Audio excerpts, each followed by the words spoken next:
However, we are also fortunate to have an exceptionally accomplished and knowledgeable panel of witnesses to discuss the current threat picture. Secretary Johnson, welcome back. You have offered informative and useful testimony before this committee, and I expect today to be no different. Director Comey, it's a great pleasure to have the Bureau to participate in today's discussion. As the chairman has said, this is the FBI's maiden voyage before this committee. We look forward to your testimony, and I hope that it won't be your last. And we'll work on that, I'm sure, Mr. Chairman. Mr. Olson, your years of federal service, Chairman has always spoken to. Thank you for all the contributions you've made, and I'm certain the future is still very bright for you, so thank you very much. And I wish you the best in that transition. Mr. Chairman, 13 years ago this week, just days after the horrific September 11th terrorist attack, then President George W. Bush addressed Congress and the nation.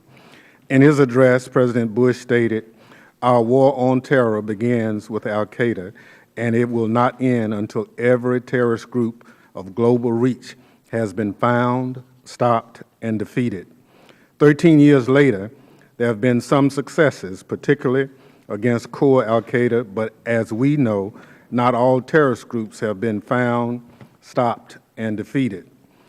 Those of us who were in the audience when President Bush delivered his address could not have predicted how the terrorist threat would evolve. At this time, Congress was completely focused on preventing another large-scale attack on U.S. soil. In 2001, we understood al-Qaeda to be a centralized organization. Little thought was given to the prospects that al-Qaeda would franchise terrorism and inspire satellite groups in the Arabian Peninsula and Africa. The prospect that an attack would be carried out by a lone wolf actor with no direct training or support from al-Qaeda barely entered the discussion. We were thinking that terrorist groups were focused on taking human lives.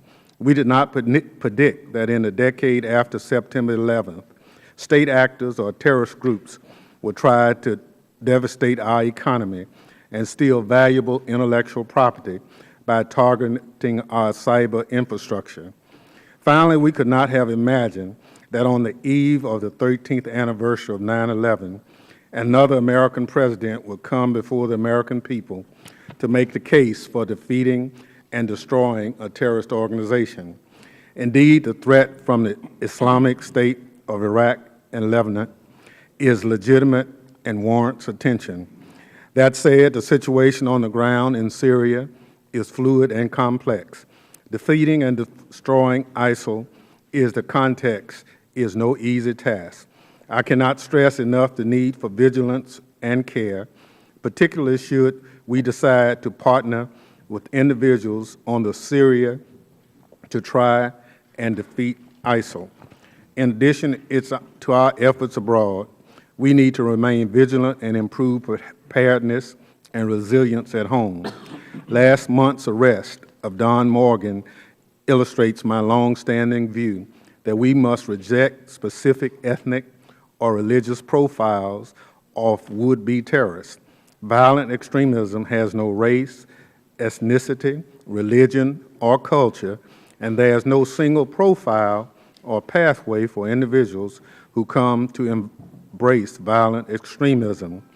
Also, since September 11th, state and local law enforcement have received grant funding from the federal government to prepare and prevent terrorist activity. We saw the value of this grant funding after the bombing at last year's Boston Marathon, as the police wore protective gear and stabilized the situation. More recently, there was an example of what I believe to be an improper use of federal equipment and resources in Ferguson, Missouri. Better oversight and tighter control of how federal Homeland Security and law enforcement resources are used by state and local partners is one area that needs to be improved. Another area that is perennial challenge to information sharing with state and local law enforcement Even with fusion centers and joint terrorist task forces, 13 years after September 11th, we still hear that information sharing can be improved. Given threats from ISIL, Al-Qaeda, lone wolf actors, and other terrorist organizations, is there a way to an optimal relationship between federal, state, and local partners? The 13 years since September 11th have shown us that we cannot have a myopic or narrow view of the terrorist threats we face. It is my hope that today we engage in a productive dialogue about the variety of threats to our nation. Thank you, and I yield back, Mr. Chair. Thank